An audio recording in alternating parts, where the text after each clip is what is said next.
Okay, so welcome to my presentation about the MBS plugin goodies. I'm so sorry that I can't be there, but next time I will try. So the session is about the goodies. So you may know that I've been doing the MBS plugin for 20 years. In September is the anniversary. So I would like to show you things we have in the plugin, so you can enjoy the plugin. If you like to try those things, they are usually free. So you can just install the plugin on your Mac or Windows PC. Most of the features are only for macOS, but we have some for Windows too. And so let's start with script search. So for the MBS plugin, we used to have here our search for macOS to find something. Let's say contact. So you see on this script, it finds plenty of lines. I can even click on a line and then go in the field again and press return. So with Command F and return, I can jump to the next one. Then we got recently a script search for all scripts, and this is the little search button here. So a search button, and if you click that, there should be a search window coming up, and for me it's on the other screen. Yeah. So this is the search window, which exists for macOS and Windows. So all the Windows people can enjoy it too. And here you have a full-featured search, where you can search by script names, by steps, IDs, and the path in the script hierarchy. So let's say I search again for contact, and I find a lot of spaces where contact is used. Oh, this is a long list. We have a couple of options. For example, there is no more compact result view. So if you have a lot of results, you may want to use that. You can click on individual entries. So the plugin tries to find the script in the list, go to the script, and then go to the script line. You can, of course, click on scripts. You can use here buttons to hide an item. Let's go up. You can show all items, or you can hide a match. So you can use the script search as a to-do list to go through all the things in your script. If you like, at any time, you can click again, and you can have a second search window. So you can have as many search windows as you need to perform a lot of searches in parallel. And whenever you open a search window, the plugin will make a snapshot of your scripts. So you can have different versions, like you can start a search early, and then you have the snapshot at that time, and then later you can search again with a newer snapshot.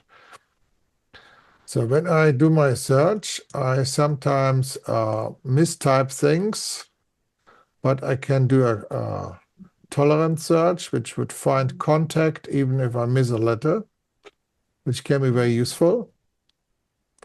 I can search for several words, like to find things where I have contact and the. You can search for any or all. So with any, it would find, well, if any of the words are there, or all if both words are there. You can even do regular expressions. We have a little sheet here to get a few ideas. Like I can search things like, let's see,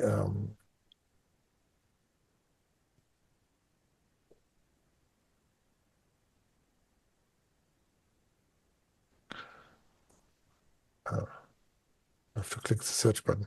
So I can find things that start with cont and end with s, and I press the search button, and then it finds things, even if they have many more letters, like here, contacts, task list. So I could also search for things like contact task list and find it depending on whatever letters are between cont and list. So regular expression can be very powerful to find things in your scripts. Like, for example, you like to find all set field lines, and you want to find something like a field from the contacts. So you could also use a regular expression for this, or you could just use our normal search to find a set field with whatever follows behind that contains contact. So if you like, you can limit your search to script steps or to, let's say, a search for record. And then I say, I want to find it in the names of my scripts. So it would only highlight the scripts that have contacts in the name. Then I can search in script steps. So I find script steps or search only in commands. So you can filter by whatever you like.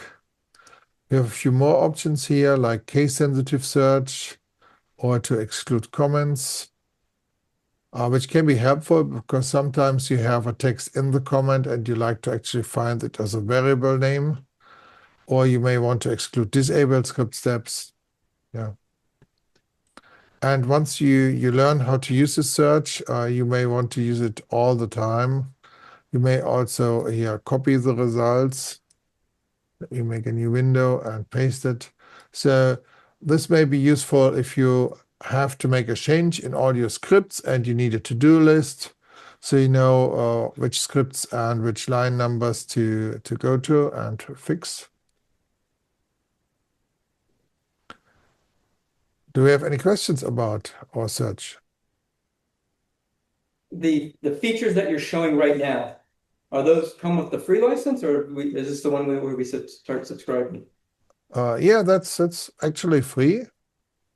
We appreciate if you, of course, buy a license, I mean, as a tip. Yeah, it's 20% off right now, right? Oh, On who at the told you? conference? Yeah. I think you announced that somewhere. There it is. FileMaker conference coupon code. Yeah. Well, since you have that up, I have one more question. Do you have an educational license as well? Yes, sometimes For people education? ask about this and they get another coupon code for the academic discount. Um, which one's better? Academic is 30%. Oh, okay. Got you guys. Yeah, well, Thank I you. know sometimes you have teachers or students or, people at the university. In general, if the university uses a FileMaker database like a business to run their business, then I would say they should just buy a regular license. But if some Yeah. teachers use it for their little projects to teach people about FileMaker, that's of course more an academic thing. Yeah. So do we have anything else here? From a user. Oh, sorry. I guess Tony chatted something. Let's see. Search broken steps. Broken. I'll say, Oh, yeah. oh yeah, can you find all broken stuff? Yeah, you can of course search for well, what's broken? Missing, yeah, where it says angle bracket missing in the XML Yeah, with the text. I don't think you can find that. Let's see. Wait. If I have a set field command and it has no, If you make a layout and then delete it. then you would not have an idea. Yeah, well, you could probably search with regex to find that in the text, but otherwise, I don't think you can easily find Isn't things. isn't there often like if something's broken, it says like something unknown or you have to... Well, if you look at an XML like this one, So it does not have, a field specification. It does not have a calculation. So it's difficult to make That wouldn't be broken. That might be a legitimate use. You're already in the field. But Christian, if you make a layout and then delete it, you'll have a broken thing. Okay. If you Yeah. make like a dummy Let's layout and try then it. kill it. Okay. Let's try and make a new layout. Layout We jumped in the workshop. 282. So, well, it's a question. So if you are in this dialog, of course, I can, FileMaker has this. Oh, wait. Oh. So, okay, I have, no, I need to go to a different layout. And I have to go in the layout editor and delete this layout.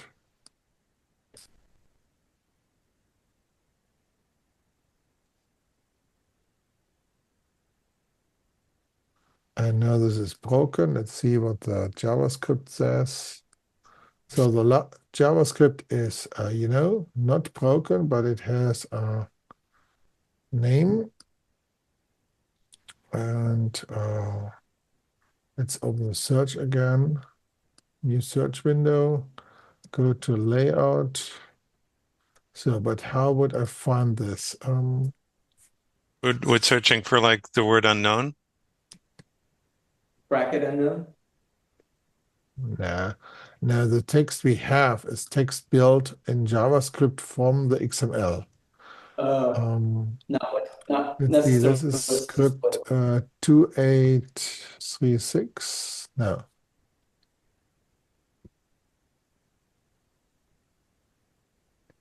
Okay, I can't find the script. Maybe the layout needs to be committed by going to the browse mode. But it already says unknown. So I would have a line here, like this.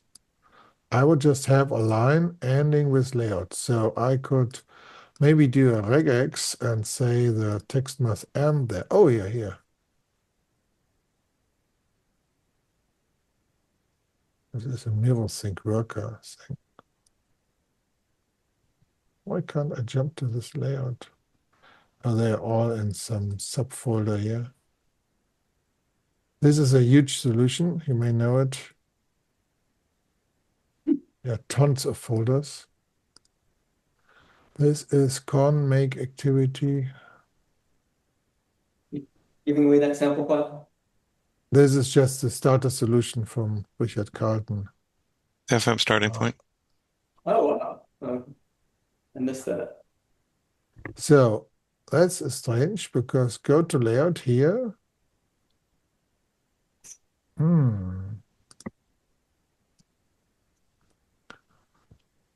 This is strange that it's. So we may have to check this again.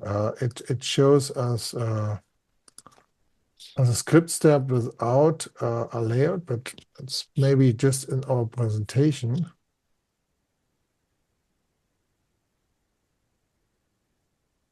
So I would have to make a rule which says I need to have a go to layout, but no name after that. Yeah. I'm not sure today how to do that. I never thought about that. It's a good workflow. When you're cleaning up a solution. Yeah, maybe on the wish list, search, make it able to find layouts, well, missing layouts. So, okay, let's do something else.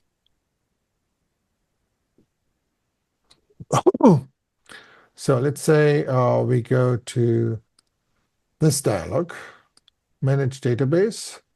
So what does MBS plugin do here? The first thing is you can show IDs, and it shows you the internal table ID and the instance ID of the table occurrence.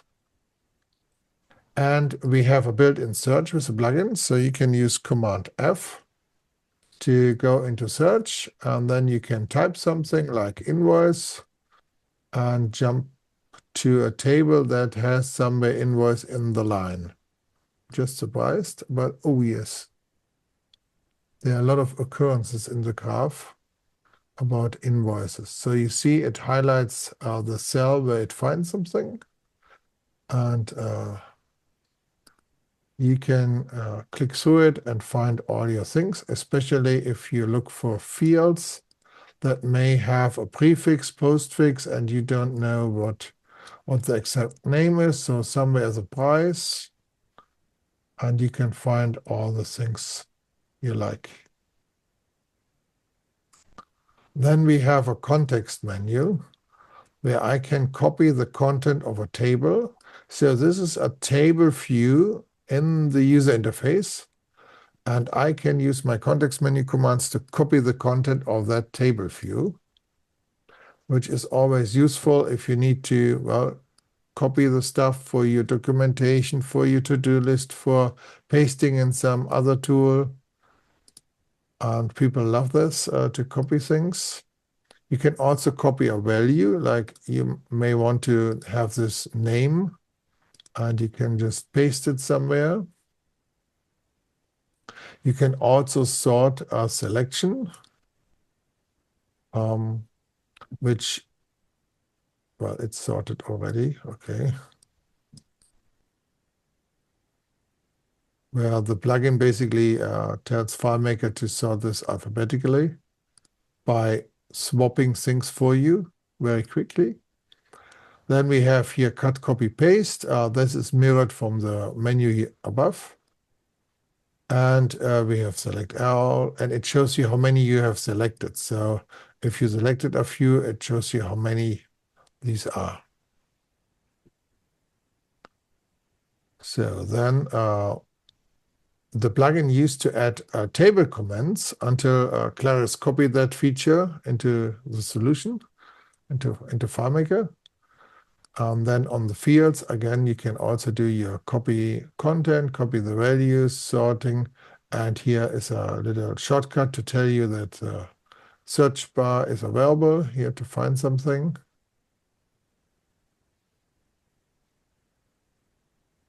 And also you can show the IDs here, where the plugin adds a new column to show you the IDs. In some cases, we use the IDs instead of the names, because the names can change all the time, but we have functions to find you the field name for the ID, or the ID for the field name. And with a lot of functions in the plugin, you can just pass the ID if you prefer that. Then you have, of course, all these dialogues for calculations, where the plugin adds a ton of things. Like you may have a calculation dialog here. The plugin adds things like you might notice some color. We highlight the matching brackets.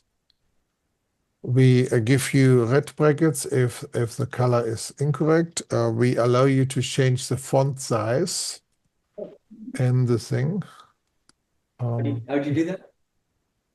There's Command and plus.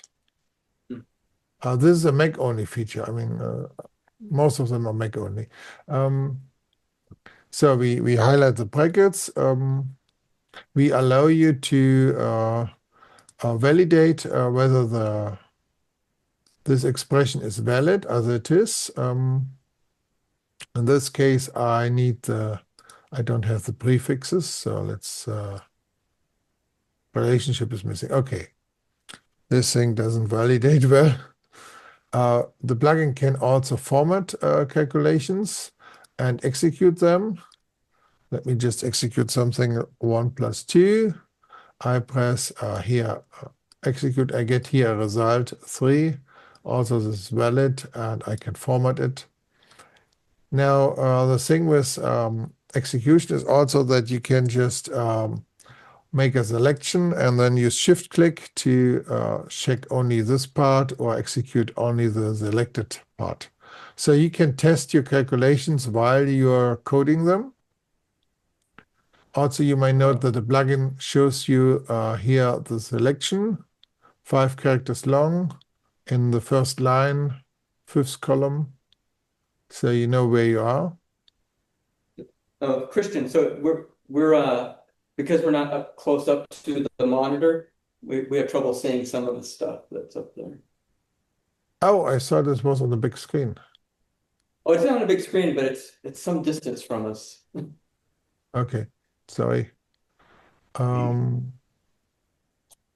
Wait, let me just help you a little bit with my resolution. I hope this doesn't break anything.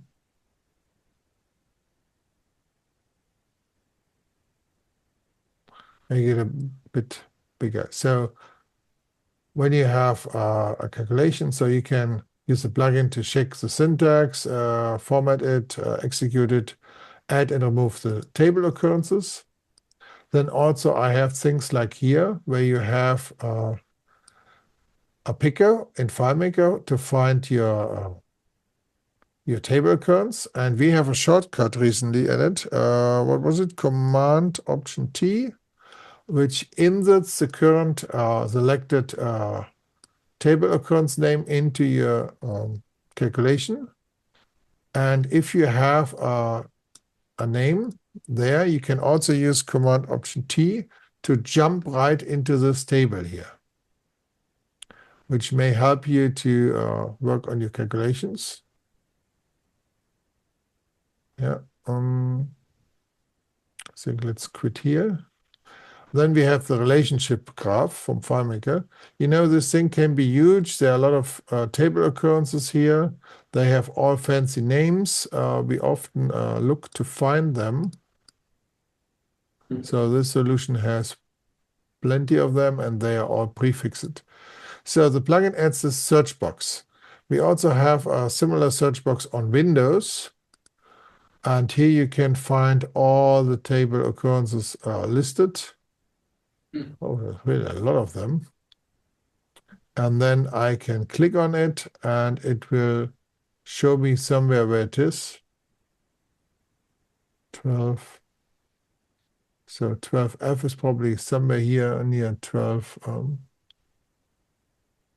So I can also type here something like type something, and then it goes and it highlights here the found table occurrence. The highlighting is actually done by FileMaker. We just tell it which one. But the plugin, allows you to type your search into a field and then press Return key to jump to it. Also jump to the next one if you want. Yeah. This may be useful. If you have a question, please stop me. Otherwise, let's check a few more things. Like the script workspace, we have a ton of features here. So we have a script to copy the script text, which is always fantastic if you need to write a blog post and you want to copy the text, you know, the text as it is, with the colors. The colors are coming from the plugin. We have a big rule set, which you can modify if you like, to define your own rules. If you write variable, if you write something in your script, you can use the plugin to autocomplete your variable names, so you don't mistype them, which can be very useful. The plugin may also remember, let's say, global ones. Oh yeah, I can't make a P. Let's say a user 123. And now if I go here and type something, it will also see the user variable I just defined. And because it's a global, it will remember it for other times I open the dialog. So you can use the same name again. If you mistype a variable, this can happen. Oh. Subject 2. Our plugin can do a check and can highlight you that this variable is not defined, which is also very good to, well, make sure that all your variables are defined and you don't have an error in your script. If you like, you can declare to the plugin with a comment that a variable exists, even if you don't have it defined with set variable. So you can always declare variables with a comment, which also may help you to declare on the top of your script that which variables or globals you're using. Let's say there's some account and there's maybe a whatever group. And now whenever you go to make your calculation, the plugin will know that and can suggest the variable names.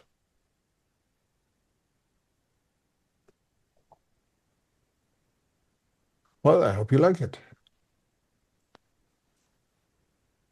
Yes. So, yeah, okay, let's do something else.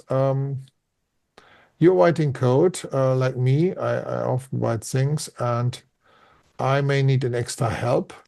So let's see. I write here something like a get command, and you see this. This is FileMaker's auto-completion, because you see they draw this box and show you the documentation. But then I sometimes wonder, system platform. So I wonder what may be the thing where the platform, and the plugin makes this a clickable link. So you jump right into the documentation and you can see the numbers, you know? All the numbers I always forget, especially why Windows is negative.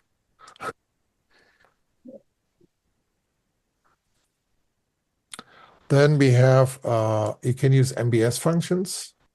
Let's say you type something and our plugin auto-completes it, so you can easily find which function you want to call. Let's say we take an option. And the plugin will auto-complete the parameters. So I can maybe type in a parameter. And also this is a link which jumps right into the documentation. If you don't like all these options, you can always go into the settings, plugins, and configure, and you see all the checkboxes for the plugin to turn things on and off. On Windows, we have only 2-3 checkboxes, so not all the options are there. For the full experience, you need to have a Mac. So then we have custom functions. Everyone loves to make a lot of custom functions. Or steal them. Yeah. So let's see. This calculation is made from Nick Hunter. So how would you find something here? Like you have FileMaker search box, which can find you the scripts by name. But you can also open the MBS search box, which can look into the content and find which custom functions are, well, contain a certain text. So you can search within the function using the plugin. Then let's say I have a custom function. I know this one, it does a calculation. Okay. So I can run tests with this thing because I can use a plugin to declare here some values for the parameters we pass. So I can have maybe a test case here and can run it, and this function will execute and will show me the result. This can be very useful if you like to have a test case, and with all these assignments, the last one wins. Could also be day, and you see this auto-completion. That's also the plugin. So I can even have some definition here. And this doesn't well bother FileMaker. FileMaker will just ignore these comments. but the plugin will evaluate them to figure out the values for the parameters here. Also, the plugin shows you how long the calculation Oh. takes. So this thing was very quick, 90 microseconds. Oh. Yeah. Again, you have the position, you have the brackets highlighting. And I think this makes coding much easier, especially all the auto-completion things. Like this is the MBS plugin doing some auto-completion. Say, Christian, question. At the top where you're declaring these temporary variables with the triple slash, if one of the pieces of the calculation is a single dollar sign variable that might be instantiated during the script run, can you do that? Or does it have to be static, like what you're doing there? Like, or it could be a global that's already stored and I just want to use that. So Well, let's if you have a global, I think it would pick up a global variable if it's defined in the data viewer. yeah, okay. But the script variables are only there while you are debugging a script, you know? Sure. Okay, thanks. Yeah, but I think this is useful to have some test cases here and try a few combinations while developing, you know? Especially here, the syntax check is very useful because you may not want to know whether the thing is valid And before you click OK. And we can just leave that there when we save it? Yeah, sure. FileMaker doesn't care about a comment. That's right. So you can also use formatting. The plugin will format it. And it detected that this is one with a semicolon first, and then it leaves the semicolons on the beginning of the line. So, okay, let's go to the data viewer.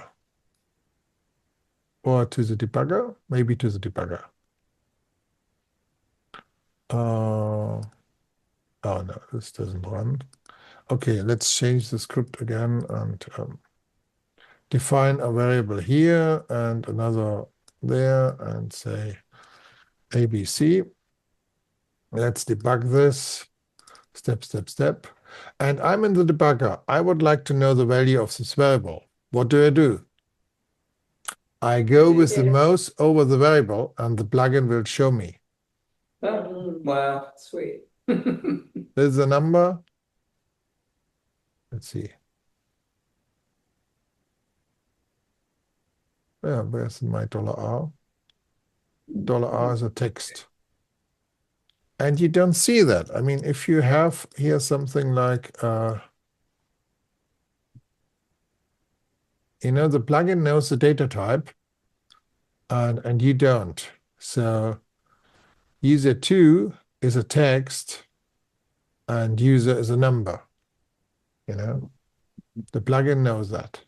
Oh, So you can, again, search in the debugger, you know, search for things.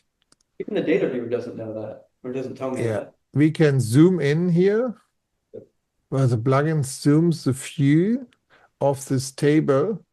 FileMaker doesn't draw these numbers where they should be, but still it works. You can click at the right position. It will put in the breakpoint.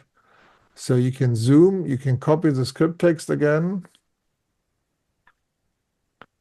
We have a context menu to, you know, copy the selection. Well, sorting doesn't work here.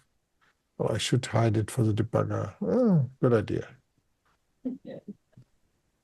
I should hide that later. Okay, we open the data viewer. You see the data viewer is pretty full here. I think that's too much. I have shortcuts. What was it? Command Option F. Yeah, Command Option F hides the fields. Command Option G hides the global variables. And the hiding works by making them very tiny in the row. So the plugin can't really hide them, but it can make the row height very small so you don't see them. Also, there's a search box again. So I can search here. How do we look up those shortcuts, by the way? What?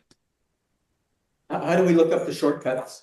Oh, we have documentation, you know. Oh, okay. I thought maybe. So syntax coloring. So here's a list of all the things I may show you.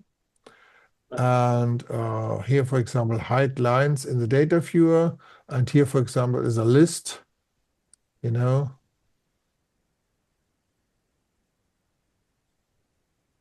I may not have all the, yeah, well, I try to keep this documentation up to date. Maybe we have more things. So, okay. So you can run a search. Always important, you have to click the title bar sometimes to get the focus on this window. And then you can also focus here the list of entries. So I can Command F, return. So I can just go through by the thing and look for whatever variable I'm looking for. I can also use the context menu to copy the content. Where's my text edit window? There, here. Paste. So this is the content of this data viewer. And focus here. Yeah. So I got a new copy names and values, which I recently made for a user. So coming in the next version. So you can copy the variable name and the value as a tab delimit, well, text in the clipboard. You can also show the find bar. You see how many you selected to cut, copy, paste. Also, I think FileMaker wouldn't allow anything. But yeah. So what else? I think you can do most of them in the watch list too. Yeah. I was a data viewer, debugger. What else do we have?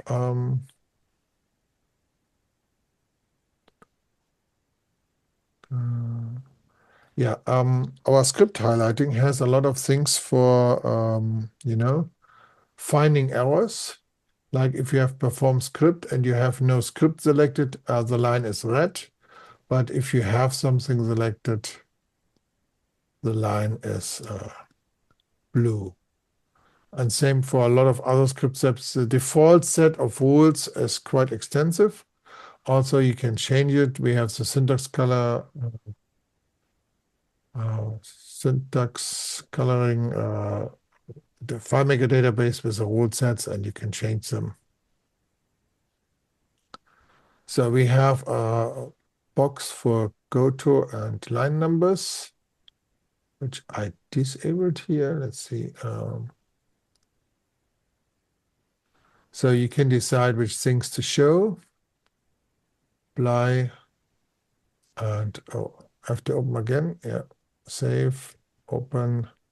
Now I have the goto box. And if someone tells me to go to line 30, I can just type it in and jump to the line I need.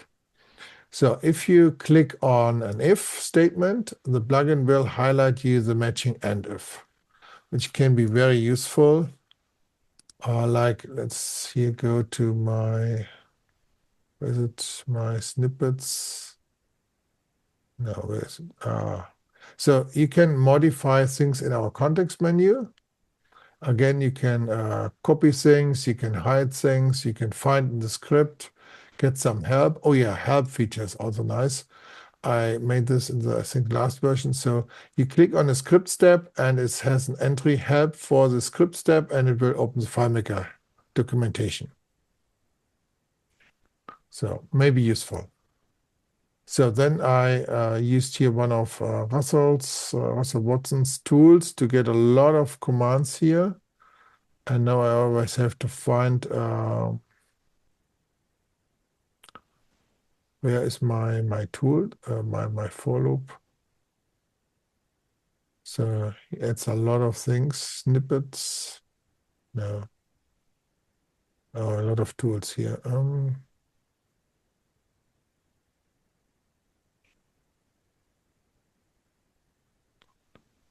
Okay, I don't find it. Too many things. So let's say you have a loop, and you have an if, and maybe another loop. So if I click on this,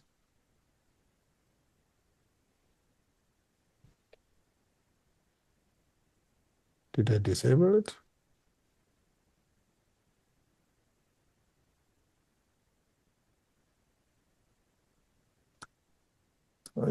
Back to the settings. No, here it's on. But it doesn't show for some reason. Here it works. That's strange. Stop showing here. Okay, so normally the plugin should show you where a block is starting, where some intermediate steps are, and the end. So you can have this for loop, and now exit loop. So now it works. Oh, strange. So you can see where your loop is leaving and where it's starting, and this may be very useful. Oh, then we have in the data viewer also a format button. Oh, so what do I need to do? I need to get some XML on this in a variable. So let's say I have here some XML. I don't know. Some XML, like you have with a web service. Then you are debugging this, and you're looking in the data viewer, you're looking into the variable.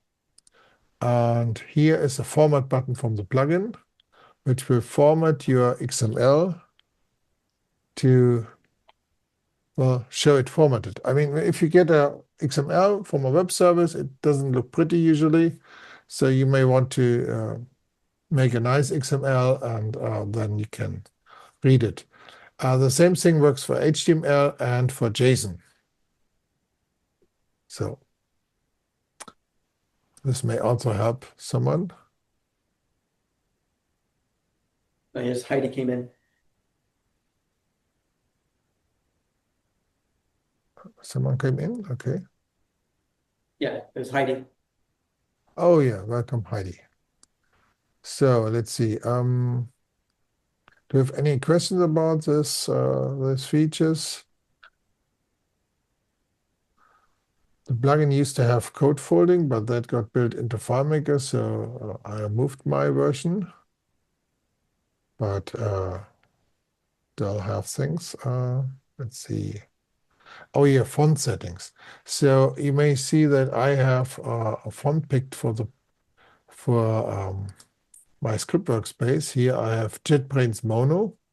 That's one of the fonts optimized for development, and I have a font size of 15, which is of course much more than the usual tiny thing. I think it's 12 or 11. So you can have a bigger font in your script workspace with the plugin. And we also have the easier clipboard conversion. So when you copy things in FileMaker and you switch to another application, there's my BB edit here, and you paste there, you get the XML from FileMaker directly. The plugin does a conversion in the background. Then you can make here a few changes. Let's say I change the variable name. Here, $XML becomes $test. Now I can copy this again go to FileMaker, remove the old script, paste the modified XML, and the variable name changed. So we have a much easier copy and paste between FileMaker and other applications by converting the XML internally. No, let's copy the text. Let's see, I go to, what could I do? A field definition. I copy this, go to here, and I can see the XML that FileMaker puts on the clipboard because the plugin makes it accessible. This may help you to, well, get XML things, make a modification, and then paste it back if you like.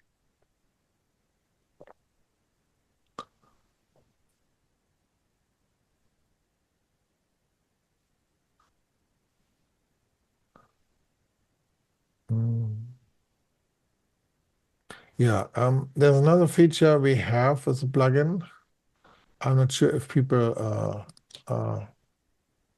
notice that, but we have an auto scroll feature for the debugger. So the usual thing with the debugger is that if you step through code, it shows you the current line, but not the next line. So when you click a step with the plugin installed and you come to a next script step, the plugin will auto scroll for another 3 lines for you. This way you see the next lines coming up. If you don't use the plugin, it will basically look like this. Oh yeah, and no color. I mean, or less color. Less colors. I don't have to turn that on. That's by default when the monkey bread's installed. Yeah. Mhm. A lot of things are just on by default, and other things are then done if you select them in the in the preference dialog. So let me think about something else. Oh yeah, you may notice that it's usually very annoying to have the columns here preset when you don't have the plugin installed, and you may not see the IDs. So the plugin actually saves the column width in the preferences. So when you go to the same dialog again, it will load them again, and so you will remember the column width. For a lot of dialogues, I think we have something like 20 dialogues covered. Oh, Then there's the export dialog. Oh, well, I have to go to a different layout. I don't know. Contacts, okay. List view. So when I go to the export thing, FileMaker shows me here the tables, and I can pick fields, but do you know which field is a container or a calculation? You no. may not know that, but with the plugin, you can move the mouse over it, and we give you a tooltip. Wow. So the plugin will tell you which field in which table and what's the type. So this is a standard text field, and it's indexed. Well, this is a summary field, and you may not want to export the summary field. This is something you can decide. I have a curiosity question. Most of these features, these nice to have features that you have, do you think of these on your own, or people request these? No, people ask me all the time if I could do something, if I can change something on FileMaker, because I can change something for one user. But if Clarice needs to change something, that involves, I don't know, 50 people in the company. So they really need a lot of people needing it. So what percentage of these things have you thought of on your own without a request? Anything, or? I don't know. Sometimes I do useful things on my own, but in general, people ask me. People have ideas. Nice. Thank you. Yeah, well, It's this community-driven development. Like, it was in 2012 where we sat in a bar after a conference, and people complained to me that FileMaker wouldn't have colors at all in the script workspace, And so I added colors, and then people had more ideas, and we came quickly to the thing that we need to have a system with rules to define which color goes for which script steps. So we have this little. So I worked with Russell Watson, and he got let's see, party. So there's a FM syntax colorizer project here, and we got a rule set to define for different languages what the name is of the script step and what color it goes. So here else if is blue, but else if with empty brackets is red. And so we can find all the rules to match all the different things, what color something may have. There's the the color list. Where's it here? Colors. So you can have different colors, and there are different color sets, even for different things you may want to look for. So sometimes you want only the arrows to be highlighted, or you want to have these comments here with fix me. Yeah, or different colors for different situations. And you can put a lot of work into this. Oh. Yeah. I have a question, since I don't know if this is better for the workshop half or right now, but can you go to a script that has a find in it, or a sort, or both? Oh, okay, here's one. This has a sort. Print the script to a PDF. But printed? Yeah, print it. Yeah, do a print to PDF, and then take a look at it. Oh, yeah. Here it is. So you see how the sort actually, it's more verbose. It actually tells you what it's sorting, but when you're looking at it in the script workspace, you can't see that. Oh, Well, yeah. Yeah. Can you do a more?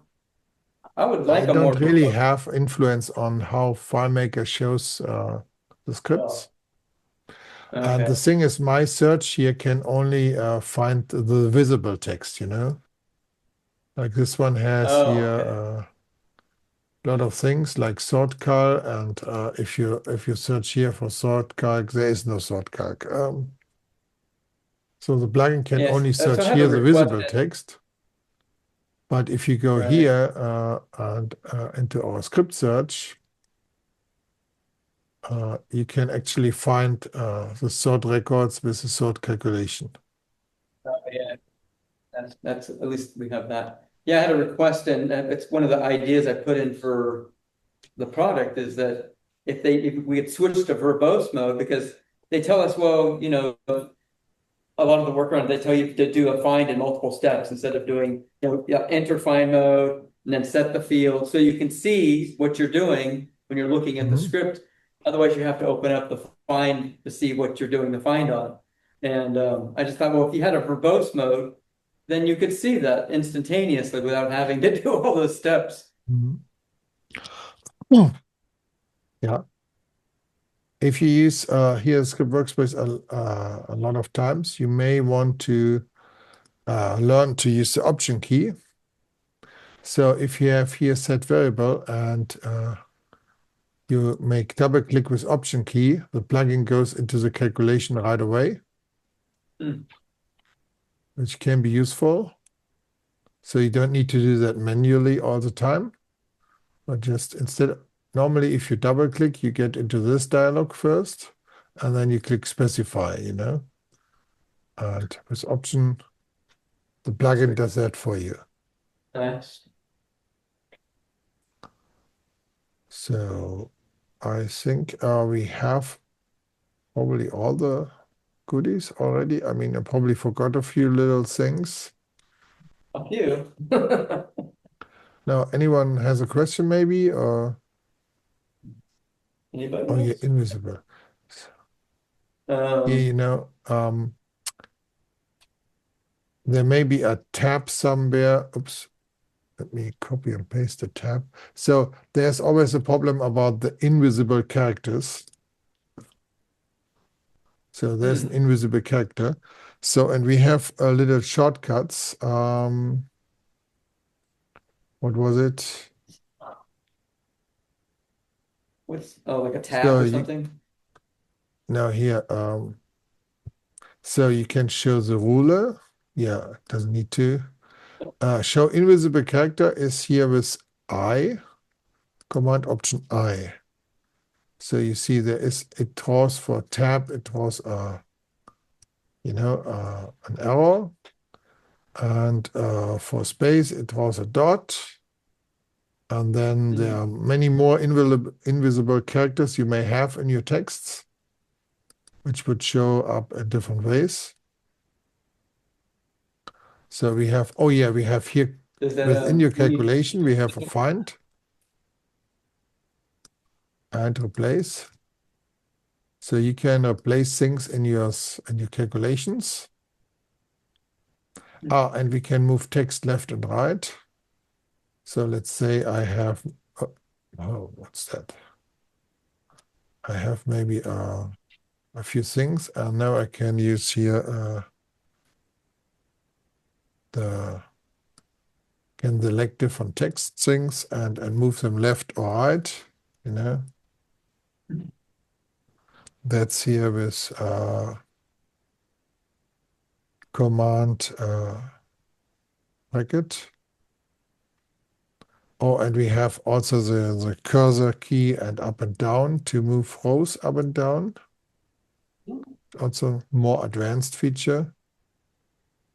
And then you can, of course, copy the text, which I often use for working on my blog posts.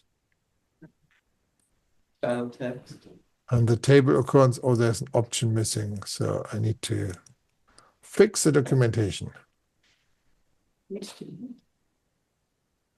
So, when you are at a different table here and you need to jump back to the table, you can use our Command Option T on the name of the table occurrence.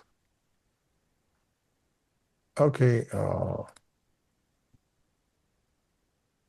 Yeah.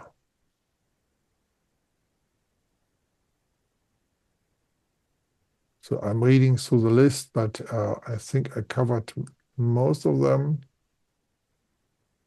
If anyone wants, we have some documentation where I list all the different things. Oh yeah, command links, also a nice feature. When you write a script, you may have something. What? See also, and then you may have an URL here to the documentation.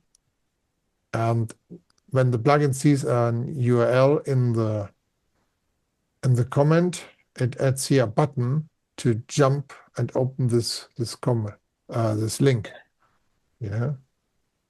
I've used that.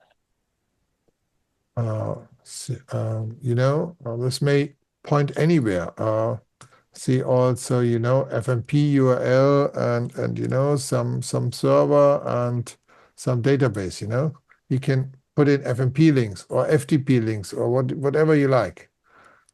For questions, email, mail to test, add test, not test, This makes a new email here.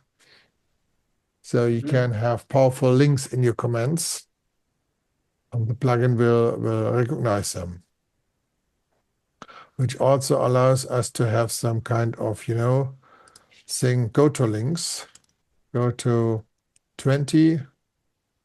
And now if I click that, it jumps to line 20. So I can have some navigation in my script, go to begin, go to start, go to end. So some people like that. Say, Christian, that Yeah. go to 20, if you edit the script and now things shift off of 20, can you do like a go to a comment down below? Yeah, we had something. What was it? No, I have to remember. Or was it find? Contact. Was it find? No. Search. Was it search? Yes, search. So you can start the search and so it jumps to wherever it finds something. Like this could be the name of a heading. Also possible is something like go to, I think, end. What's the end of the script? So we often use that to have some, some comments on the top about sections, and then you can jump to the different things. Yeah. That's great. Yeah, I don't know. What does it do? Sorting stuff. And I could just have a heading here, and then I could say here's to search that. And so if you click on the thing, it would find this instantly. Exactly what I was thinking. Good. Yeah. Lots of goodies here.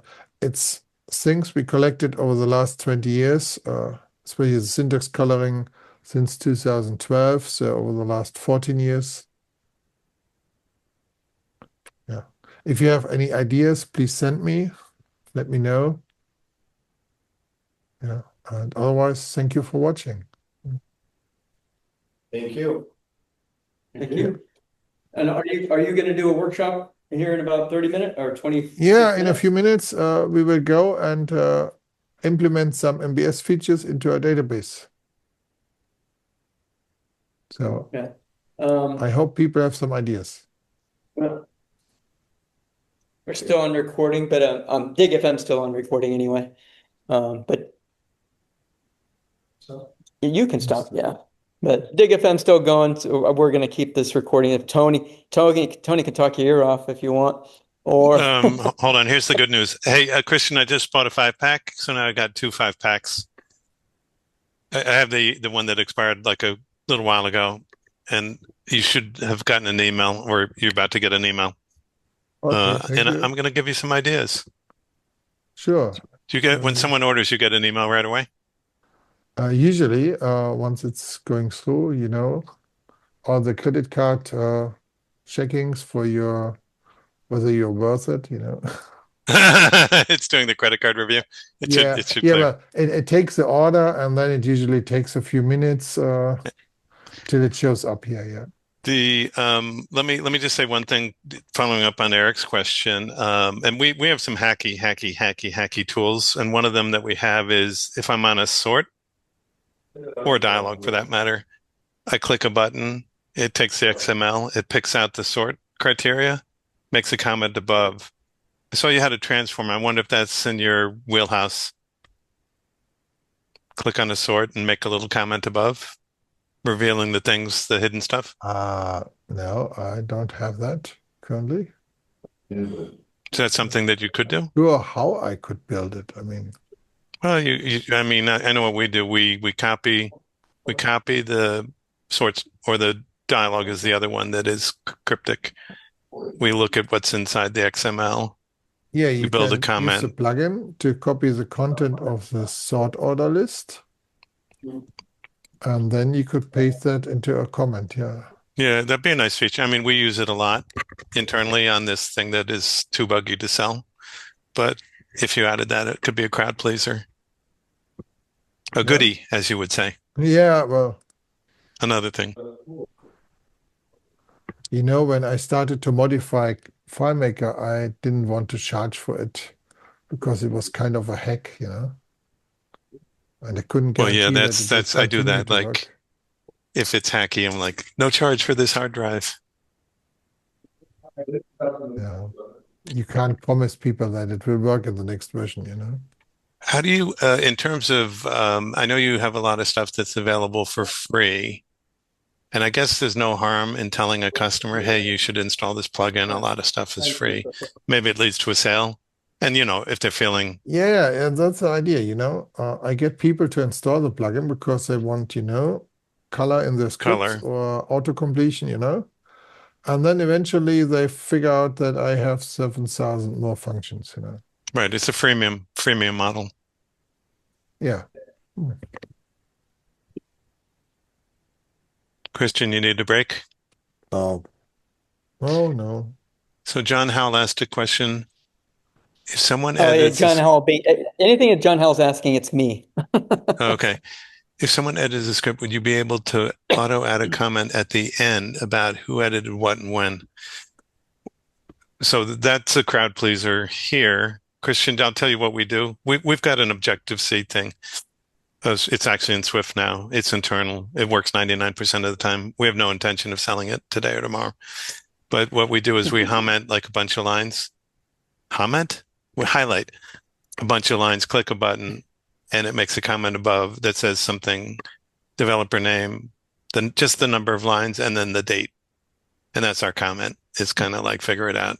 3 lines, have a look. And Eric, we put it above, not below. Comments go above, not below. Well, I just like to jump straight to the code. I want all those comments I hardly ever No, look at comments to be go at the above. bottom. It's illegal to do it any other way. Anyway, Christian said something that you could add. That's a crowd pleaser over here. Well, I already have a ton of context menu commands. Yeah, I saw your And we context also menu, and I have, saw one of them was called like transform or something. yeah. So Russell did a lot of work there, and he also has this hotkey things that he defines global hotkeys for the script workspace using my plugin to do actually things which may do something like you can have a hotkey to paste XML into the script workspace, and that XML may be built on the fly to include your developer name and a timestamp, you know. So that, And Eric, that so might be an answer to your question. so it could automatically, Okay. you know, add script lines on a hotkey thing, or I think we can't really monitor that you switch to a different script or like that you saved. There's no trigger I for think, that. Christian, it sounds like you could do. I mean, all we do for comments, and this is obviously no one agree, the developer community is not going to agree on how to do comments. What we do is if we add or edit, or, if we change code and it's like, anywhere from 1 line to 20 lines, we just highlight the 20 lines and click a button and make a comment and said, this changed. And our feeling is I'm not going to write a novel. Let people read the code, read the damn code. Obviously sometimes we'll put a comment explaining something, but we try to avoid it. What's the question? Tell a story about monkey bread. What? We're just trying to You get need you a to funny talk. name? Just more of an You audio know, test. something like 30 years ago, we needed a name with .com domain, and I had a partner in the US, and he got the name, this idea, and signed up the .com domain, and I joined him, and then he disappeared and does other things. So, well, I know nobody's left. So welcome to my second MBS presentation, and this time we want to do a little workshop where we implement some things, or at least go through a few examples, depending on what questions you have. So let's share the screen. Let's start with something. Oh, I may show you something new. I worked on SVG stuff. So other typebreaker, to get started. So DynaPDF just got today new functions for SVG rendering. So if you have an SVG image, let me drop something. You can use the plugin to render the SVG to a picture. So that's something you could, of course, do with other tools, but with DynaPDF, we can do it now by, like DynaPDF is our PDF engine for advanced PDF processing. And we can just start a new PDF environment and use our new load SVG command to load the SVG from a container into memory. And then later we can draw the SVG on the current page. And then a bit later, I render the page. So I get the picture, of the picture. So we have a possibility in FileMaker to do the SVG to PDF conversion, or to to image conversion with DirectPDF.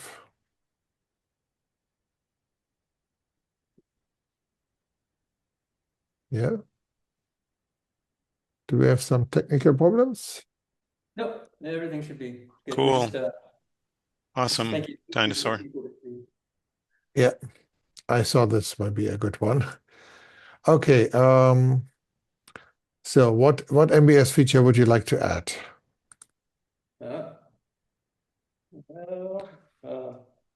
See, verbose mode was out of the question in the short term, right? For script workspace. Yeah, well, I can't change what Clarence is showing you for the script workspace. Well, I could, of course, change the text. I mean, but I would have to know what text to show, you know? Yeah, I guess the next best thing would be like where you have the I don't know if that's a good idea, but like if you hover over it, you could see the extra parameters that like when you're looking at a find or a sort. I don't know if that how much that would help.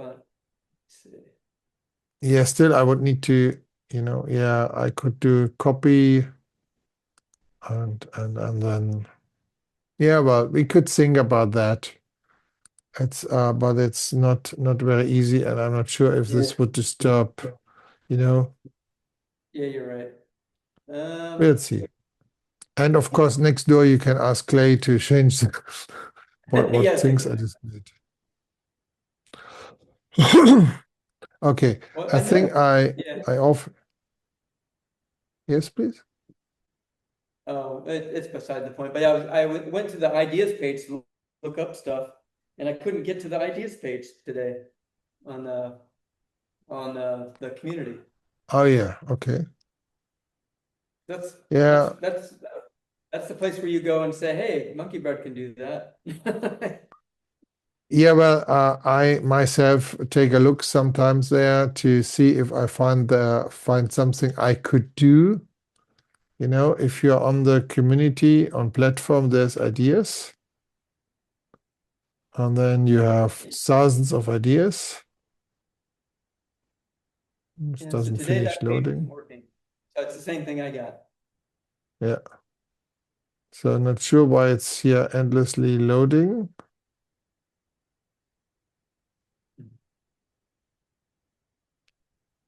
Okay. That's where I go to look up.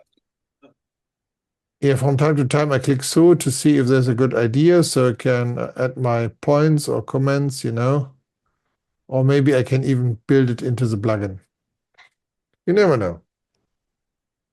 So let's say you have a solution like this one here, and you like to implement something like drag and drop, where you would get our MBS example file here and say, oh, I would need to let people drop in dinosaurs on the layout and get it into a field,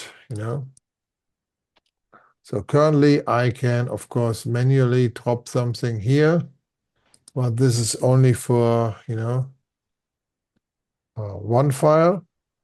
And our drag and drop here from the plugin allows you to drop several files. Let me just drop in a few pictures, test pictures there.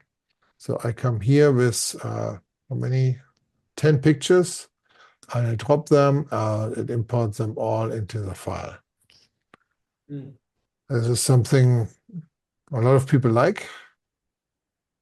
And let me show you how it works. So on the start, we set up a drop area. So this is a box in FileMaker. This is just here a box. Is it here rectangle? And I put in a picture there to show.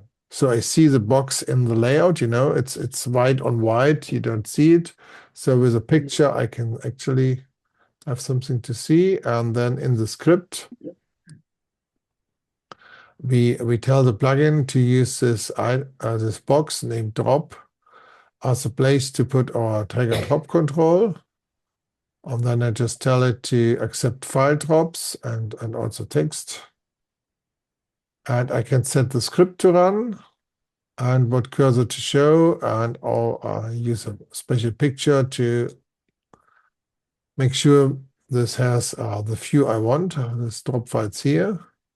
And when I'm in layout mode and I have the layout picture, it's a little bit less, what is this? Less color. So this looks a little grayed out. And when I activate this, I get the plugin to show the real picture. If you copy this to your solution, you may want to check your permissions. There is a little permission FileMaker added in the last years. Let's see.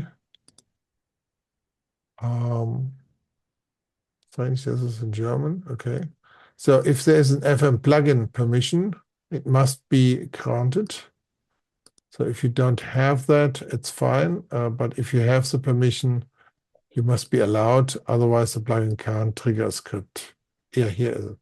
Validate cross-file plugin access. So if you check it, the plugin can trigger the script. Otherwise, it can't. Yeah, allow. I think it's just admin. Yeah. Okay, and then when you get your drop script, this script runs, and this first checks what's in the drop, because you may get anything. You may get a picture, you may get text, you may get a file. And then we walk here above the list of file passes, like you get a pass, you get the number of paths, and then we loop to get each path, and for each path we make a new record, read in the picture file, and then we commit it. So you can add as many records as you need and as you have files.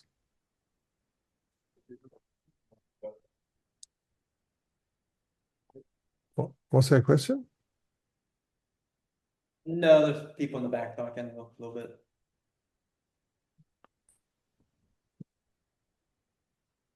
So, oh yeah, Tony had a question about a window. Yeah, I think you think about the button bar.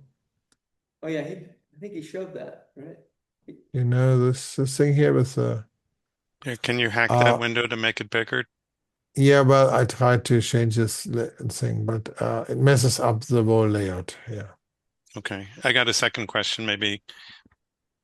The thing I would recommend is to buy one of those fancy 6K displays and then run it in a lower resolution, you know? 6K. You're living in your screen. Yeah, or some people buy one of those huge TVs, 4K TV, Yeah. and then they have really big pixels, you know?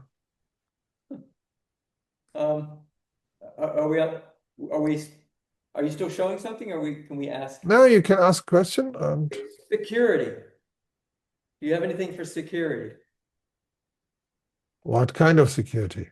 Well, okay, I don't know, I think this is a relatively common thing where we have several privilege sets, and you need to know who has access to the social security number, right? There's a social security number field. Nobody should have access to it except maybe one privilege set. You have to go through each and every single one to see who's got access to what, right? And it would be ideal if it was a table, right? If you could just do a table, like, you know, Oracle has a security table. You can do finds and sorts and query the security table to see who has access to what. But wait, didn't FileMaker get this a newer, fancier screen for privileges? Or is that still in development? Let me see.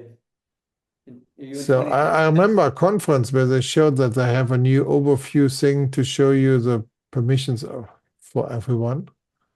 Really? Yeah, at the conference they showed it, but I just wonder if that got into the product, you know? I think they were working on it. I think it would be good to have a FileMaker table for security, and much as people have come up with something for the admin API, I think a FileMaker table would do a good job of displaying what Eric is asking. Yeah. Well, I think And internally FileMaker it's on tables. So would the you- plugin can't really, I mean, we can copy the list here, but I have no way to, go onto a privilege and see who has a privilege, who's allowed what. That's outside the scope of the plugin. Okay. We have a ton of functions, for encryption or keychain, but not for the privileges in FileMaker.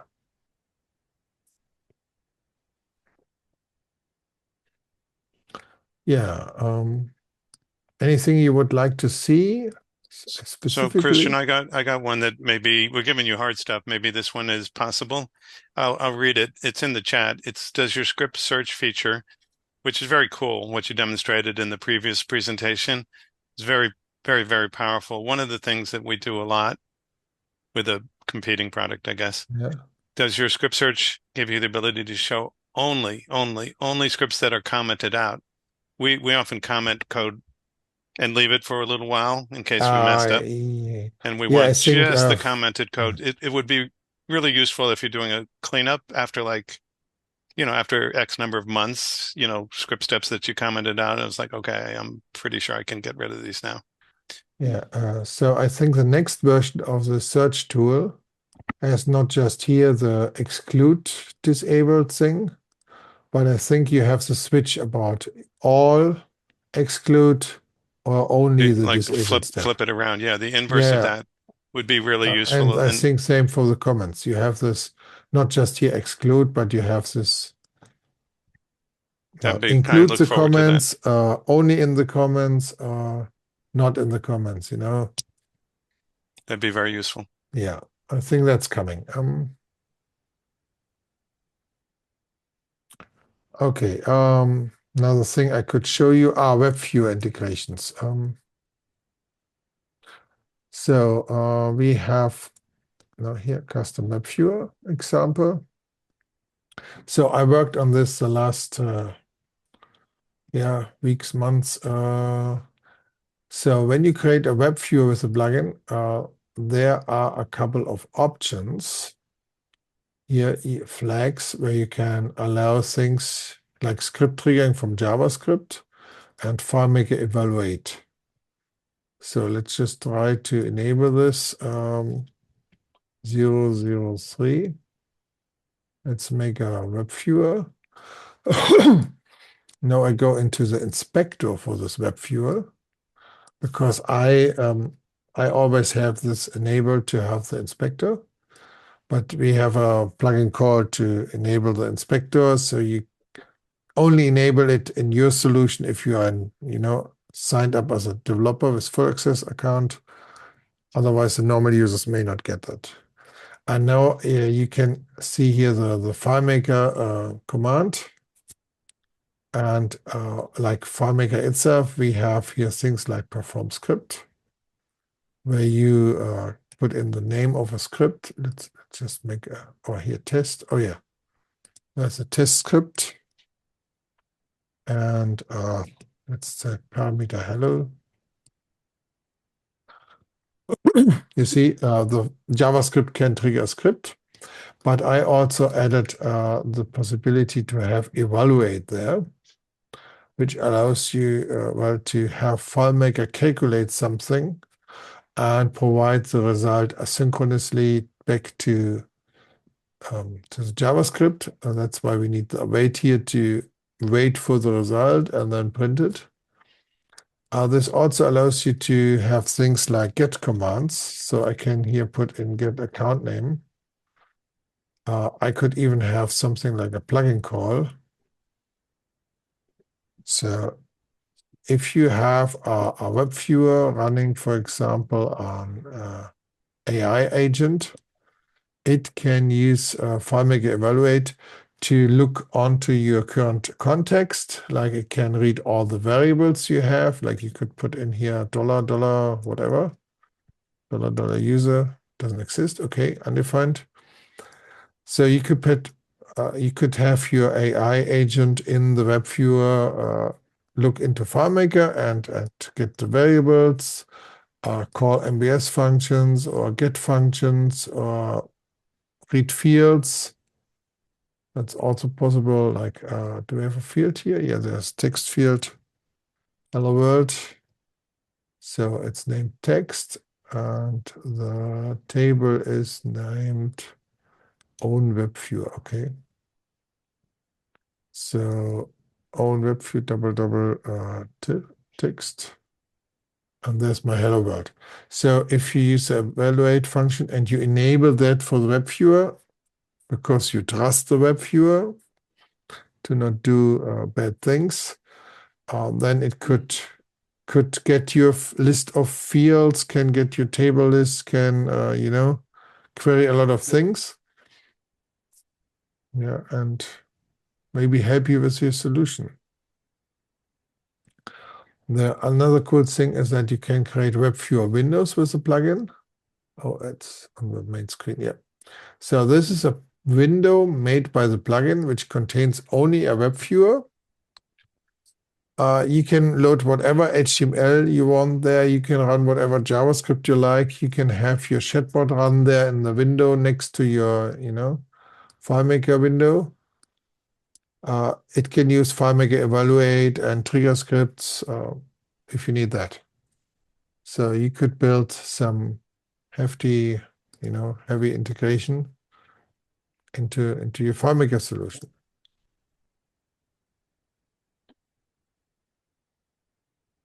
Any question about that? Oh.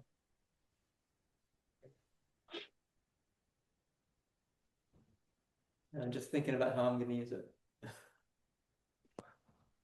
Yeah, sure. I mean, I've seen so many people who made some nice charts with JavaScript, which could also run in such a window, or some, other things like, the usual Kanban display, whatever people need. All the fancy stuff they do in JavaScript.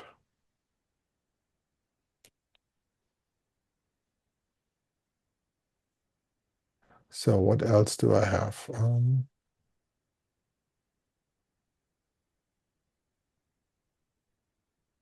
you have something? I don't, I'm just a sponge taking in everything I can. Yeah, pretty much, well, that like half the time somebody's asking for a feature that Christian's like the guy said, well, we can actually already do that in Monkey Bread. So. Yep.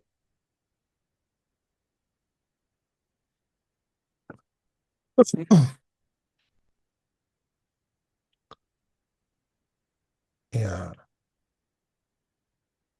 But now I ask you, what would you like to see? And it's kind of difficult. Yeah, it's difficult when you already thought of everything. I got one. Hey, Christian, my earlier presentation, version 1, or the first one today, you had in the contextual menu, you had something, I think the name was like transform or something like that. I was very interested in that. So I got a question to go with it, which I'll just read. If you're on a layout, can your plugin extract the name of the current layout, maybe using AppleScript, and use it to construct the go to layout script step and paste it in? Any of the above. It's like go to layout is one of the most popular things that as developers we're like, and sometimes it's hard. You got to select it from a menu. But can you grab it from AppleScript, build the go to layout script step, pointing to the layout and paste it in? Is that one of the transformations you have available? No, the transformation here is clipboard. So you have something so on the clipboard. Okay, so copy something. Here. Okay. You see, you copy some text, you want to sort it, evaluate, or change the line endings. These are just clipboard utilities. And this is just an example of things you can do, because if you get here the FMIDE project from Russell, and you click the button, it will install all these menu commands. That's how I got them. And then you have to learn to live with them. I mean, you can define your own commands, of course. And, so that's transformation of what's on the clipboard. Yeah. So we could make a snippet. So included with the MBS examples is somewhere here in Mac only, because the context menu edition is only for Mac. There's, I think, an example, script workspace contextual menus. So this allows you to make your own context menu entries. Let's make a new one. Let's say this is here at go to layout. So you want to have a go to layout. So let's make a go to layout and put in a layout. Let's make another layout. New layout. Let's make a test layout. So, and let's put here test. So I copy that. Then let's make here pp edit. Let's take a look on the XML. Okay, so it tells me here I need to have a layout with an ID and a name. What happens if I paste one without the ID? Because It I should work. don't, It'll I work. don't know. No, it says Oh, unknown. So oh, I yeah, don't fine. know the ID in advance usually. This could be a problem. Oh yeah, this works. So if the ID is wrong, it will still use the name, no? Yeah.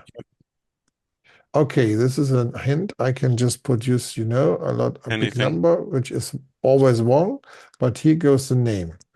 So what we want now is we have the XML. Where's my window here? Context menu commands. So the Get current layout in AppleScript. script workspace. No, not AppleScript. Get clipboard data. No. Oh, type is script step. Okay. How did that work? All the different things. Okay, this is a calculation. Yeah. I need to get the command master. This is a template. Yeah, this paste. So go to the last one, put it in. Oh yeah, so this is my XML. This is my let statement. And it does put the XML on the clipboard. And now I would also wait this. It can perform because it's not modifiable. What is going on here? So this calculation is a calculation.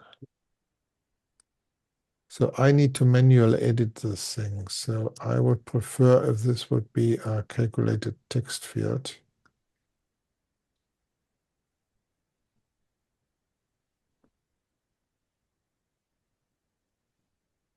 Is that possible? Now I can change it. Yeah. So let's say I say here layout is, what does it get layout? Name. Oh, okay. Is it get layout name or get active? Yeah. No, that's, you got it. Get layout name is the correct function. Okay, so next thing would be here to say XML is substitute XML, comma. Yeah, here.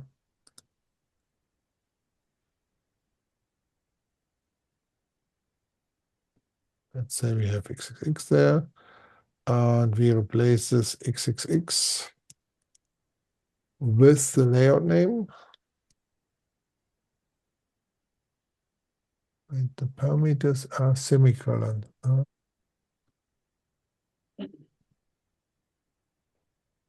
And you may not be able to read this. Let's make it a bit bigger. So let's see this. I hope this is correct. Copy. Let's just run it in the data viewer and see if it works.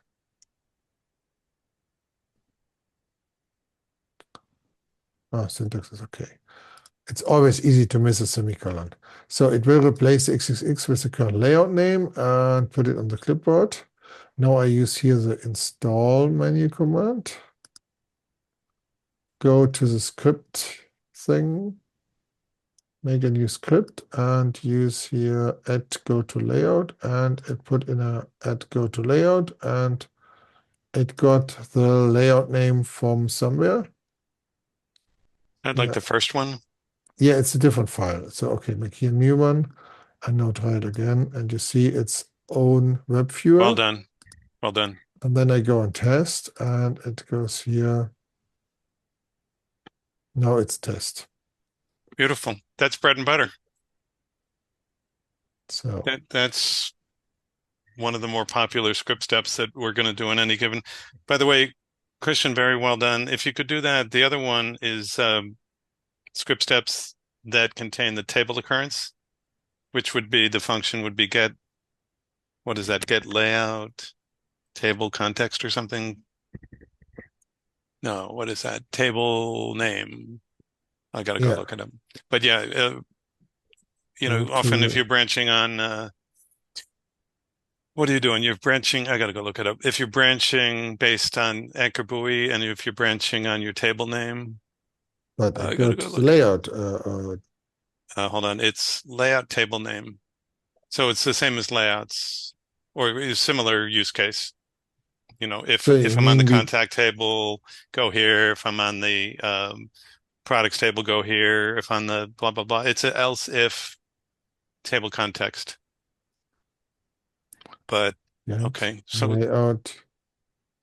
yeah, I'll drop a snippet. I'll drop an So XML I have snippet in the the chat.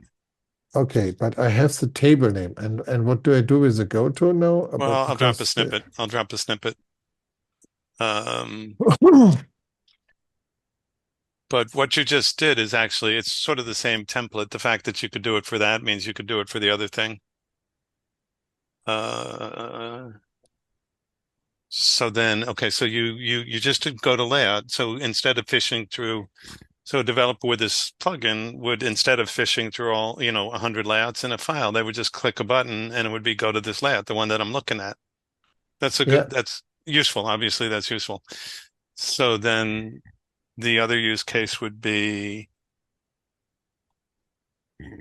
I don't know. Let me just pick a script that I can, that's Oh, relatively short. okay, this would go here. I got to go into the find a small file. master. So this calculation would be, yeah, so it would go there automatically. This is your template XML. This is your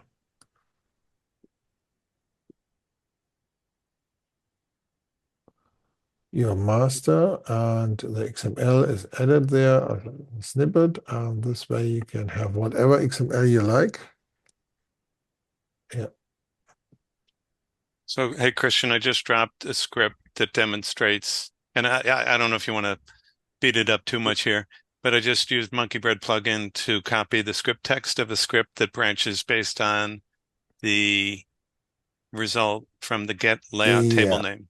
And that's applicable to anchor buoy, which is what we use 100% of the time. So it's a very popular scripting pattern. And so any kind of code generation you could do to facilitate the construction of the else if branches, which involve pulling out the context as you just did. Yeah. Okay. The first thing is I show people the thing you copied, which is this one. Now, to put it into FileMaker, I need to have the XML. Yeah, I can do that. I'll crack it for you. No, let me see if my I'll get converter. it. I've got tools. Okay. So I put in your script and let's see. Oh yeah, the plugin. Oh yeah, I have trouble with a lot of. Okay, this converter isn't working for this. Yeah, I would need to have the XML template because I need it for the paste. Okay, let's see if it fits. It's longer. You can just normal copy in FileMaker with a copy command in the menu. Then you can paste it into the text editor and you get the XML. And I could take the XML as a here template on the bottom and could do some, yeah, let's duplicate here and would put in different XML here. So, waiting for your XML. I'm going to email it to you at your address that I have for you. It doesn't work in the chat. It's too big. Uh, Give me just Oh, the a, chat has a size limit, yeah. yeah, because XML is bigger and, whatever. I'm just going to email it to you, Christian, if that's all right. I'm going to email it to whatever. It's a public address, but I'm not going to say what it is. Well, if someone has a comment, support at Yeah, that's the one. monkeybreadsoftware.de I'm going to send it there. or .com. Because, It's all coming your way. To the .d should work. yeah, .de or .com. Okay, that should work. The one you prefer. I wait. It should be there. And then I'm going to give you a shorter version because you only need Wow. one branch to prove the point. Okay, this is a huge XML. I'll give you a shorter version in a second. No, it doesn't matter. So we have the XML here. So what do we want to change? The only we're trying to do is generate, hold on. The thing is, can you do line numbers here for a second? no, it doesn't have line numbers. All you really need is a single else if branch, because basically the use case would be you've got an if else if branch, and you just Yeah. need to add 2 lines. Alphys table name equals this. Actually, I should have just sent you 2 lines. You just need the else if. Okay, only the else if. And if you do the else if, it facilitates the process of adding an else if. If you're doing a script that, well, like I said, branches on context of table occurrence.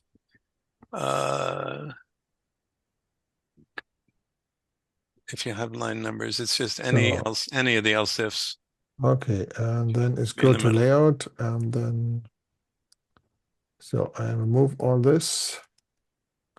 So now I have the else if. Yeah, there you go. Line 3. Line 3 is the magical line. No, I'm sorry. Yeah, that's it. Step enable true. Else if calculation state. What you highlighted is exactly the merge. You got it. There should go the XXX. Okay. Yep, bingo. You're right on track. And here's another layout. Go to the state layout. No, this was what you did before, where you did the let statement and you use the get layout name.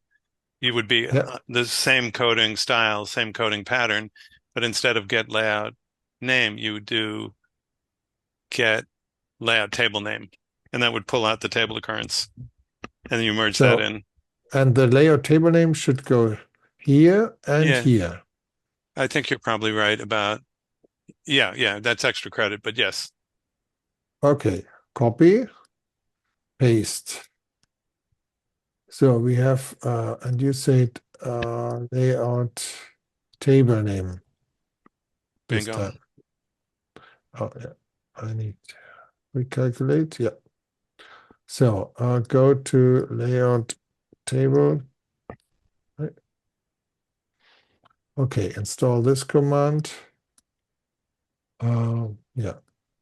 And I can say go to layout table. Perfect. Name. Now that's obviously got to fit into that's a subcomponent of an if, else if.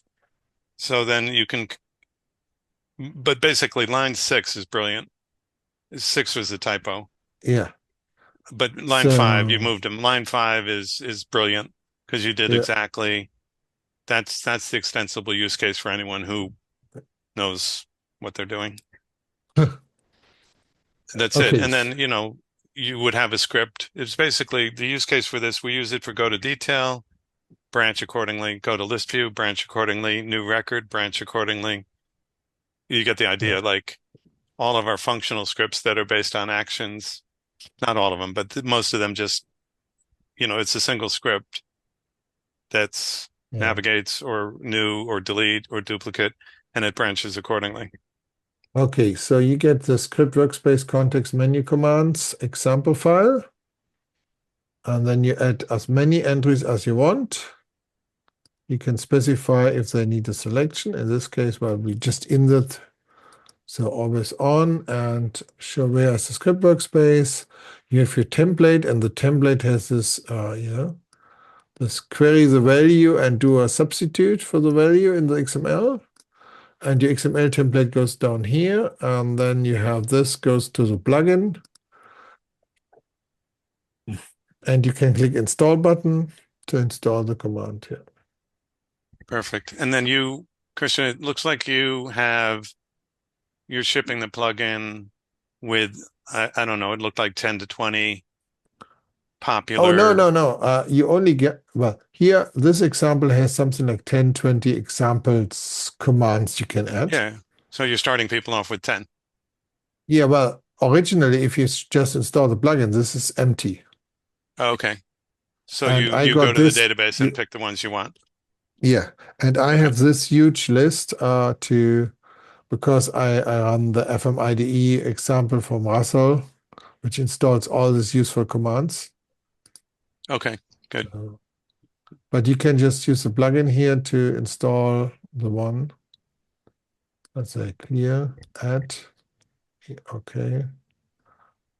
Now you see the submenus are gone, and I can just here add again a find sequence, or a Okay, loop. now that's also, this is terrific. What you're doing here is these are essentially what I call script building blocks, Yeah. which are basically they don't have the merge. So you did it without the merge. Excuse me, you did it with the merge, but you can also do blocks. What's Yeah. it called? That don't require merge. Yeah.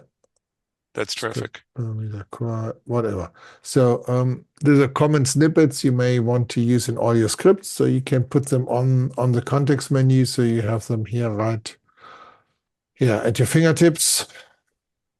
And you could even do a date stamp if you wanted to comment with a date stamp, because I can see you're using the built-in functions. So anything you could do with a FileMaker function, you can do in your setup. Anything you did with a get or time format or whatever. Yeah. We can just add that. So let's say we have a comment, and here, let's say script created XXX. I copy that again. New record. So this would be get account name. So get current time. XXX. Now we have the calculation, and here we use current date also.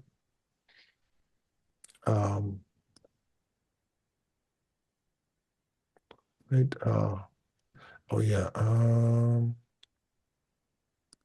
I changed this. Okay.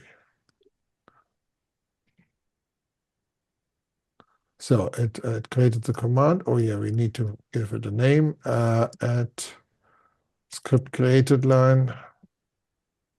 And now we have a comment, and the comment gets a date. And let's see. Oh, I need to install it.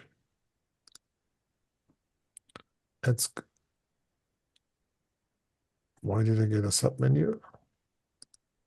Oh, yeah. So you can have submenus.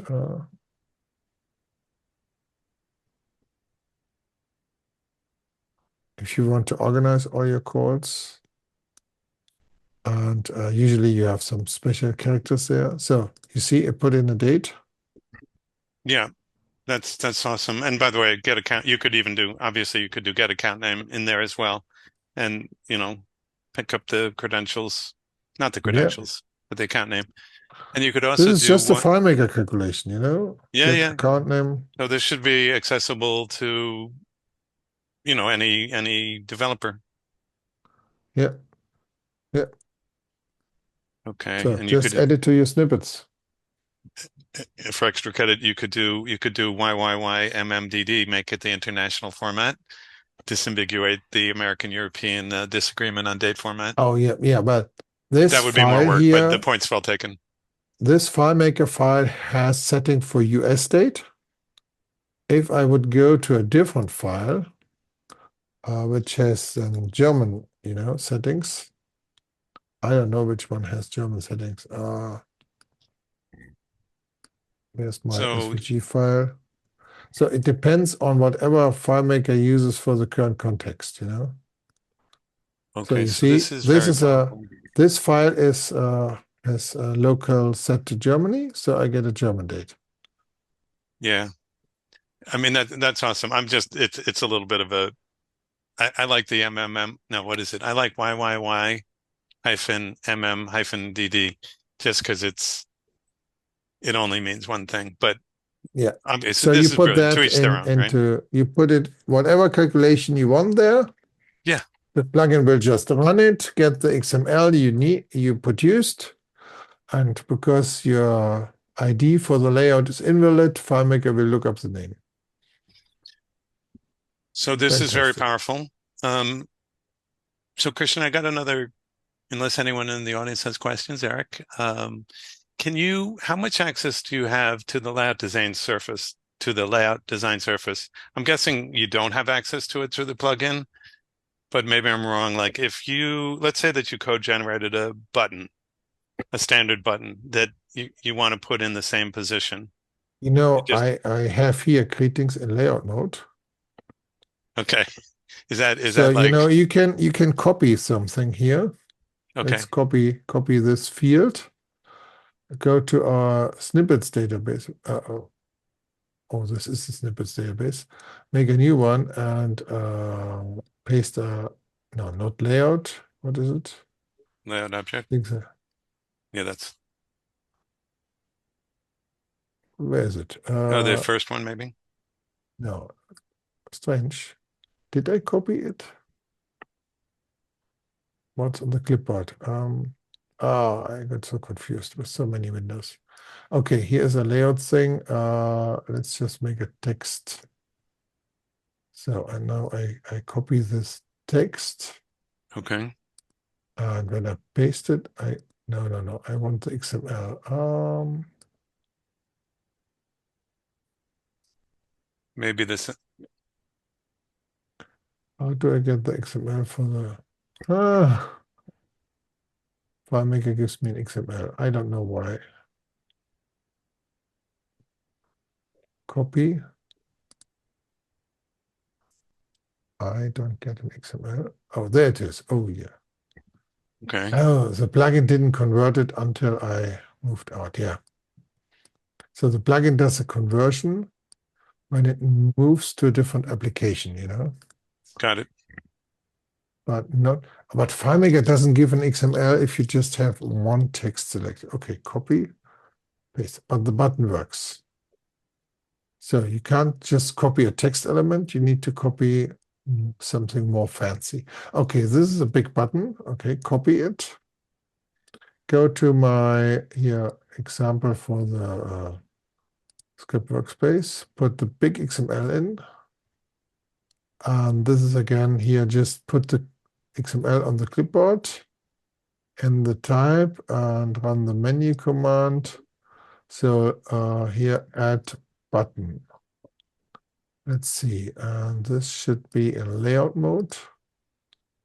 No, install. Oops, where is? Oh, so many windows. Okay, let's go into layout mode and say here add button. And there's my button. Okay, that's awesome. That's very impressive. Now, here's So you can do the same thing as with the script steps, but with layout elements. so Yeah. that is awesome. Now, here's something that's on my big wish list. So, if Christian, can you do me a favor? Can you go back to the XML? Where's it? Yeah. Okay. So the XML it has on line 3, it has the bounds. Yeah. You know, enclosing rec and so forth and so on. Now, I know there's workarounds, but one of the things that would be awesome is if the bounds that are in the XML would be respected by the paste command. Like, in other words, you pasted it. Like, I don't know if it pastes in a predictable location. No, the FileMaker will paste it near the mouse, I think. Doesn't it? Right. So And that may be something that Claris has got to, yeah. Where I click, you know, that will define where it goes. So it's proximate to where you were clicked, but it's also, and it's also unpredictable. I think this might be something that if our friends at Claris could give a little love to the idea of like if you're pasting something and the bounds are defined in the XML, it would be nice if the paste Say, would be, respected. Because then you could have buttons like we literally have buttons that we put in the same place because we have standard consistency on interfaces. Yeah, if you have something Oh. like 20 layouts and you want to have the same buttons on each layout. Yeah, Wait a that's second. Apple I think Human that- User Interface Guidelines say consistency. So Can you guys hear me? currently what we No. do is we Can you hack hear me? the inspector. Like we paste it and then we script the user interface and go into the top and the left and this and that. Hey, But Tony. sorry, go ahead. Eric? Oh, I was wondering if you guys could hear me. Yeah, can you hear me okay? Yes, Yeah. sir. We just like at one of the sessions, I can't remember which one, I think somebody mentioned the tip about this. I forget who mentioned it, but maybe Kevin Frank. It's like if you, or maybe somebody told him, but if you're in, I forget if you copy, no, let me see how It's how you browse do this. browse layout. Go to the browse, go to layout, and then it'll paste it in the Yeah, same yeah. place that it used to be. Yeah, that's right. Okay, you heard it before then. That's a good tip. The other one that people do is they put a square box on the upper right-hand corner, and then they can slam it up into the left. Yeah, if you can't remember the other trick. Yeah, those are all good. It's I mean, this is all recorded. I think that if you're, I mean, this is brilliant because you basically can have a library of common elements that you put on every layout. And then the next step, that would complete it would be, I want this omit button in this list view to be located at 109 pixels from the top and 27 from the left. But already this is very impressive, even with that, but you see the missing piece. Yeah. It is a Yeah. popular question on the list. I'm not the only person who's saying it'd be nice if the paste was controllable, predictable. Not just me. Yeah, well, you could make this a suggestion to Clarice to say, if you copy and paste something and you don't have an element at this position already, it can actually take the position. And if you copy and paste and you have something already, like here I duplicated it, then it moves to a different location, I think they kind of meant, I don't know if it would address that issue, but I don't know if you heard the under the hood session, but they were talking about they're going to add more and more stuff, or have been adding a lot of stuff to the XML, like location of things. Yeah, Well, but we would need, location of windows, never mind. But yeah, maybe not. or have here an extra parameter we add, like here's a fixed one or so. So it doesn't change the location, Mm. Yeah, it's right there. I mean, it's in the XML. Yeah, that you could just have a doesn't- flag to actually tell it to actually use this value. Yeah. That's true. That would fix any backward compatibility if people are expecting it to be proximate to the mouse historically. Yeah, like Then- something like paste with all parameters or something like that. Branch the code based on the additional flag that Christian is Mhm. suggesting. Mhm. And then you get the improved, well, I would call it improved behavior Yeah. without breaking anyone's flow. Yeah, but of course, for new versions, I can just declare that they change it a little bit. Yeah, it's a breaking change. Get over it. Christian, can you, if I have a field called identifier, Like, Or- can I have a question? Can I Sorry, get go a ahead. question in here real quick? Because I'm looking at this layout set. You remember how the first release of 26 they screwed up the way things looked for the side panels, the inspectors. Yeah. Is Monkey Bread able to make different kinds of inspectors? Sorry, no. No, you said no. No. This is a new one, Yeah. and you can use here what was it, window menu tools? No, here. Somewhere is a possibility to have a new inspector there. Yeah, new one. So you can have an old and a new one, Mm, or with a new version. .2, you have the switch. Which one do I have? I have it, yeah. yeah, you have O2. Settings. So here somewhere must be the option to use the old one. Oh, that's built in, okay. Oh yeah, here, use additive inspector pane. Oh, okay. So it switched back to the old one. Yeah, but if somebody didn't like either one of those inspectors and they wanted to add something to it or wanted to work a different way, is MonkeyPred capable of doing that kind of thing or no? Well, the plugin can't really do much there. Oh, okay. The thing I could do is change the flag in the preferences file if you want it. That's something we do for Just wondering. people. Some like FileMaker on the first run, or when you run your installation file, you can tell the plugin to write, all the different checkboxes into the file, the preference file. So next time FileMaker launches, it will read those preferences. Yeah. Just, Oh. I'm just because I just see how deep in your the plugin goes. I'm just curious if what its limits were. Well, the plugin is mostly this GUI scripting, I click for you. Yeah. Or I intercept FileMaker drawing something, like in the script workspace. Oh, back to your question, Tony. Sorry. No, those were good questions. And hopefully this is a good question as well. Christian, if I'm looking at a field, whether it's a field local to the context or one of those, double dollars, what is it, double colons, can you pick up the table occurrence? Like if you click on identifier, can you get it to extract the TO to the clipboard? Good question. I mean, you could, of course, do a copy again, inspect the HTML, the XML. So, The by the way, XML, this would be really useful for getting input for the code gen. Like it's another way to extract like the layout table name so let's see. and use Yeah, it as it input. has here DDR info. There's a field name here and a table name in the XML. So technically, you could again have a shortcut defined with a plugin to run a calculation, which would do the copy command and then extract whatever you need from the XML and put that back onto the clipboard. Can that be can it be right click? Can you make it into a context? Like if you right click on that? You can it here, yeah, sure.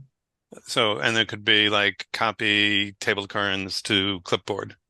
Yeah, and it would first make a copy, then check the clipboard content to get the values, put them back on the clipboard. Yeah. Okay.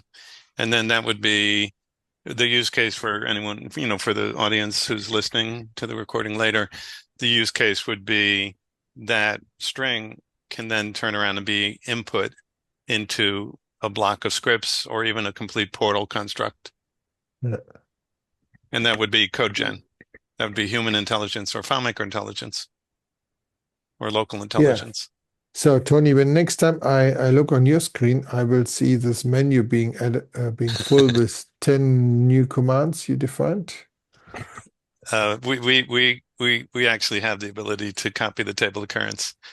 But for you building it in with your vast audience, I think it'd be a crowd pleaser. Christian, you mentioned earlier something about the script steps. You copy the script steps. It's really good for documentation, blog posts and stuff like that.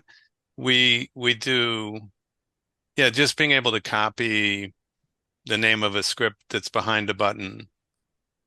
Behind I mean, already what you've demonstrated is brilliant. I'm struggling to keep up with enough questions for you because you're implementing these things pretty darn quick. But yeah, just copying field names, field path. Oh, let me give you a use case here. Okay, I'll give you a challenge. And some of these come out of this tool that we use that works 99% of the time. If you wanted to, here's a challenge. If I wanted to make a object name Like if you look at identifier, just as an example, does that have an object name? All right, here's a challenging one. So let's say that I want to have an object name, and I want it to be, just pretend that this is your convention, f.to.fn. Name is here. Because you want to extract the TO and the field name, construct a string that would represent whatever your convention is. You know, in my case, it would be f.to.fn,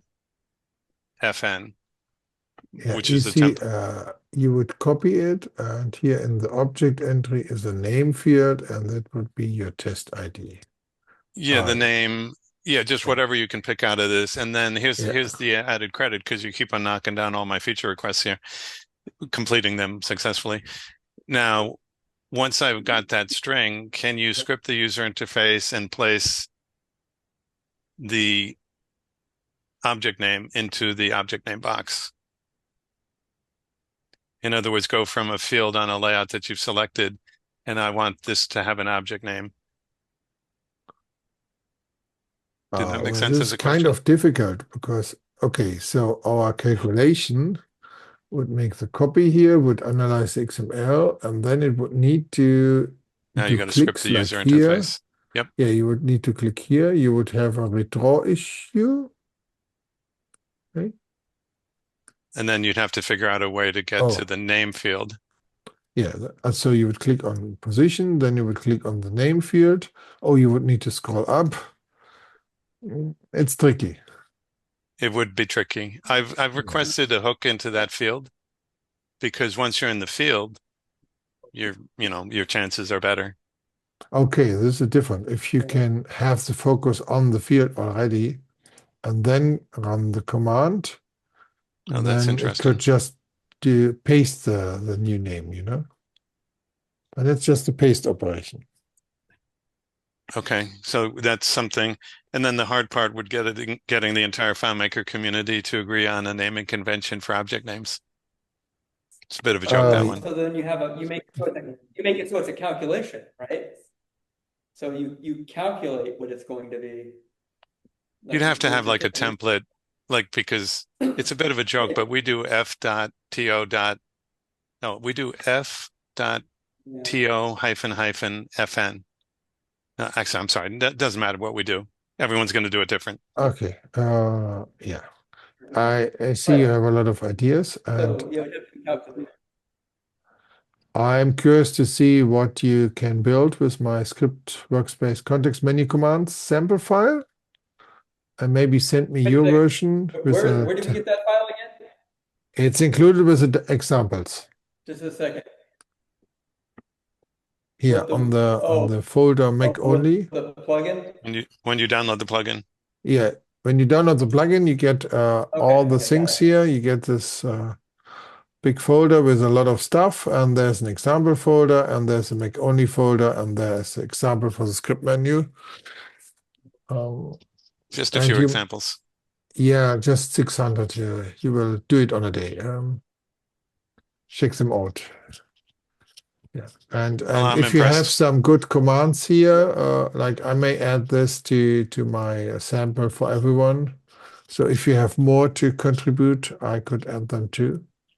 Yeah, very impressive. Yeah. And you see, we didn't know what we showed today, but I think this is really good stuff. So I think our time is over, so I say good night. I think FileMaker is the greatest platform ever, since we're still being recorded, and that was very, very impressive. Yeah, well, the editor may cut away a few things. But, I would like to say goodbye because it's getting late here. Thank you very much for the show. Yeah. Oh, yeah. Sorry about that, Christian. Well, can't be responsible for time zones. It's just the way the world works. So if anyone likes to get a license, please use the coupon code